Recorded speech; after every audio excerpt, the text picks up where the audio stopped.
Stranger Things.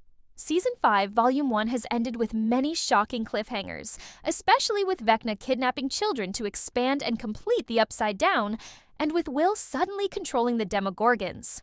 Right now it looks like Vecna is winning, but the Duffer Brothers have left several hidden clues that actually hint at how the final season is going to end.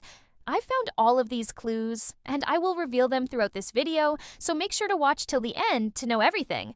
And as always, don't forget to subscribe to our channel because we'll be covering a lot more in the coming days. The first important clue is the D20 connection. Stranger Things has always been inspired by Dungeons & Dragons, so this clue connects to that. In the Hawkins lab, 11 is number 11, Kali is number 8, and Henry Creel was number 1. When you add these numbers together, you get 20. In Dungeons & Dragons, rolling a 20 on the D20 dice means you land the strongest hit possible. It is called a perfect roll, the best move you can make. Now, because Will is being controlled by Vecna, we can say he represents number 1 again in this new situation. This shows that 11, Kali, and Will are all linked through this number. It suggests that to stop Vecna and close the Upside Down forever, these 3 characters will need to work together in a very important way. Just like a perfect roll, where everything must line up exactly right. The next clue comes from the Broadway-style school play called The First Shadow. In Volume 1, we see a flyer for this play, and on it we notice the names Hopper Jr., Ted Wheeler, and also the line, "Introducing Henry Creel." This tells us something meaningful. Henry was not just a random kid separated from everyone. He was part of the same town, connected to the same families. And his story has always been tied to the people of Hawkins long before the Upside Down was created. The same patterns and problems are repeating through different generations, showing that whatever the kids are going through now started years ago with Henry's childhood. The play acts as a map that points back to the origin of everything. Since the Duffer Brothers said the play is important, it means that to end the story, the characters will have to go back into Henry's past in some way. Will and 11 will likely need to enter the exact moment where the shadow particles first touched Henry and created the connection that started the Upside Down.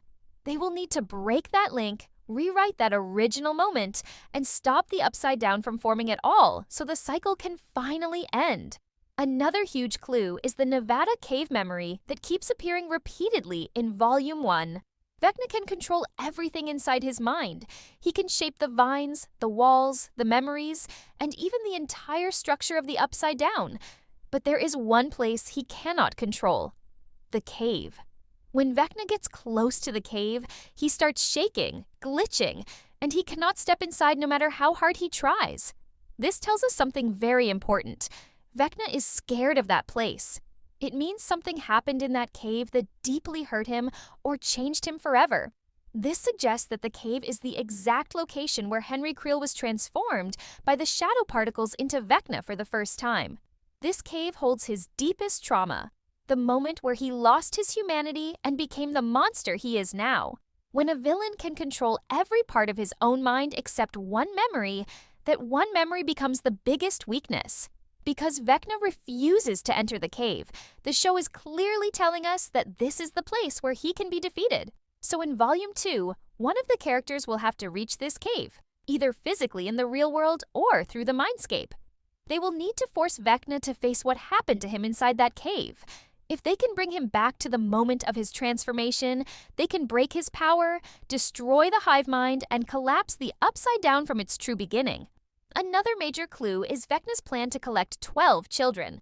He calls them perfect vessels, keys to a new world, and the circle of completion. In Volume 1, it becomes very clear that his actions are not random at all. They follow a ritual with a symbolic pattern. Will was the first vessel in 1983, Holly is becoming another vessel, and many other children have disappeared without anyone noticing. Each missing child creates a new gate and strengthens the hive mind. The number 12 is very important in many myths and rituals. It represents completion, balance, full alignment, and a perfect cycle. Vecna is trying to build that perfect cycle. When he gathers all 12 vessels, he will be fully connected, completely merged with the Upside Down, and almost impossible to defeat. But even if Vecna completes the circle with all 12 vessels, there is still a major twist hidden in this clue. Some of the vessels, like Will and Holly, are not fully controlled by him. They will try to fight back from inside the hive mind. They can break the ritual before it becomes complete and possibly turn Vecna's own plan into the thing that destroys him. When you put all these clues together, they all point in one direction. Vecna must be defeated inside the memory where he was first created. Once that original moment is broken, the entire Upside Down will fall with him, and the story of Stranger Things will finally come to an end in the way the clues have been hinting all along. Did you notice any other hidden clues in Volume 1? Tell me in the comments, and make sure to like this video and subscribe to the channel for more interesting Stranger Things videos.